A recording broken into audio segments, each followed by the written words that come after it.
Oh dear. Ready? Hi everyone, welcome back to the channel. This is another monthly video with the Vanners collaborating group.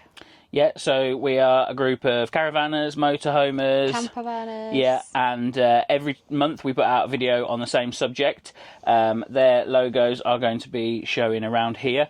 There will be a link to their videos and to their channels in our description below, so please make sure that you go over and watch their videos and give them a like and a comment and a subscribe. This month's subject is Problems.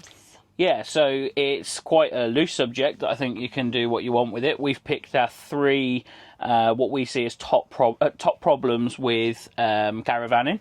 So I'll give you the subjects. It's going to be the roads, the pitches, and the weather.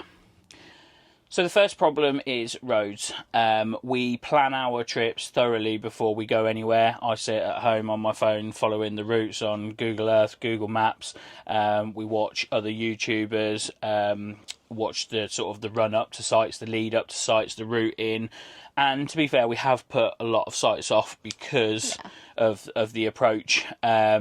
I've said before, I'm not a nervous tower, not at all, but I just would rather choose a site that doesn't have really narrow country lanes or single road access. Another thing that we do to sort of avoid that is we check the routes on the day. We always make sure that we've got a backup route planned just in case there are any road closures or diversions as we're travelling to our destination or back to storage. When you are towing, you just have to be patient. You just have to leave plenty of time. You can't be in a rush to go anywhere. And sometimes you just have to take the longer way. Prime example of that was last weekend when we left Delft Bank.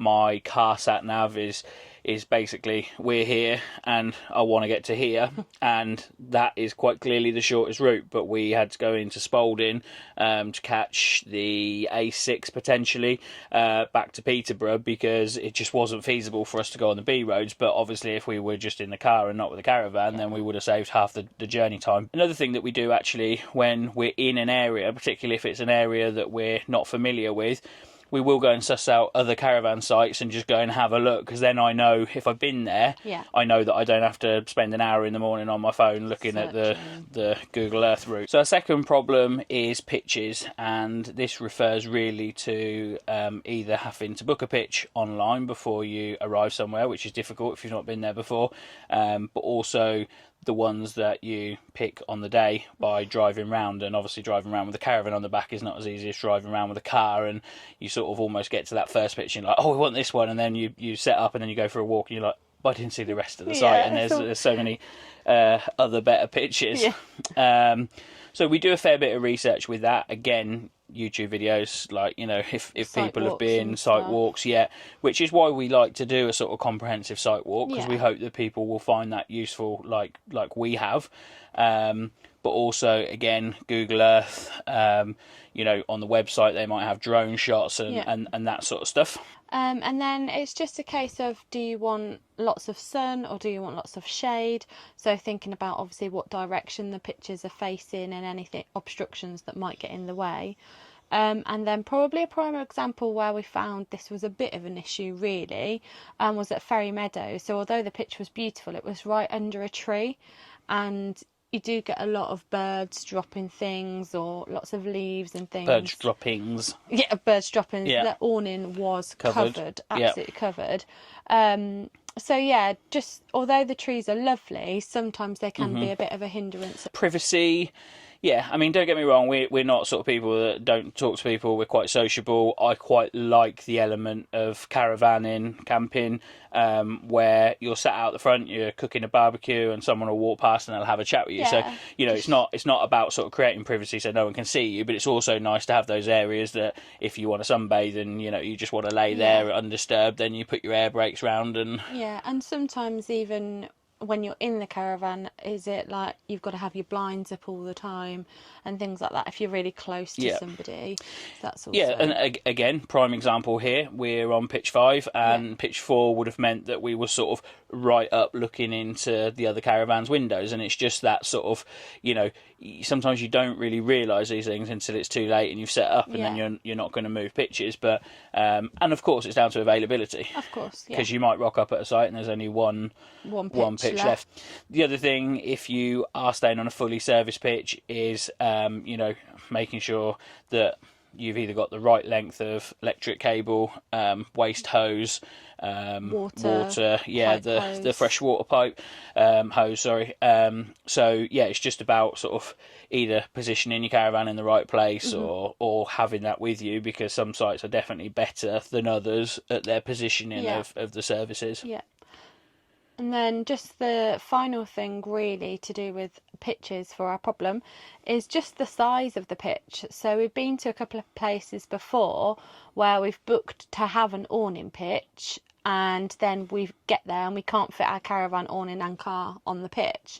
And then that was just particularly the one you're talking about was a small awning. It wasn't even a big awning. No. And I think when it's on the drop down menu that it says caravan with awning, caravan without awning, I think if you choose the awning one, then you should expect to have a pitch that's big enough to get everything. And you know, sometimes it isn't just about having things all staggered next to each other, but even just enough room at the front if you do then have to keep your car along out the front of your caravan as well. So on to our last problem, which is the weather. So I mean, in general with the weather, I don't know if everybody else is noticing like we are, but we definitely seem to be getting stronger winds, more sort of, you know, I wouldn't even say storms, but just a lot of wind, really strong high winds. And the other thing as well, I think you notice it more when you're looking to go away in the caravan. Yeah, especially with towing. But yeah, you sort of can't really plan around that, or you can't long-term plan around that. But you know, it's definitely something that you have to be mindful of. It can stop you going away from holiday, and maybe this is not so bad, but it can stop you from coming back from holiday as well. For the summer, I think it's mostly about what outdoor setup we take with us. So whether we take just a sun canopy, whether we take the awning, whether we take the air brakes, whether it's a mixture of those. But the weather definitely plays a part with that.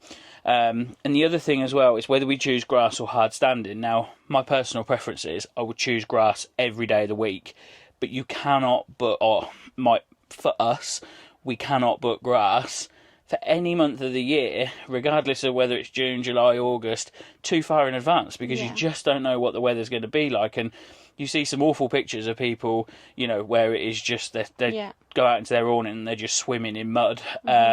And so we always book hard standing unless it's a last minute booking. I was going to say, we've watched a couple of YouTube videos as well where people have actually got stuck on the pitch, and that sort of in July or August. Yeah, and certainly for early season and late season, when grass pitches are still a thing, you can have your holiday cancelled. You know, we watched Keith and Michelle's video where you know, they just, because it was that early part of the season, the grass just hadn't dried out, and they couldn't stay on it, so they had to leave. So winter, we will always talk about the positives of going away in the winter, because we love going away in the winter, but we can book late, so we don't have to worry about, you know, that sort of stuff. But it's you know, you're looking out for other issues, and that's ice, snow. You know, we wouldn't travel, would we, if it was going to be forecast to snow?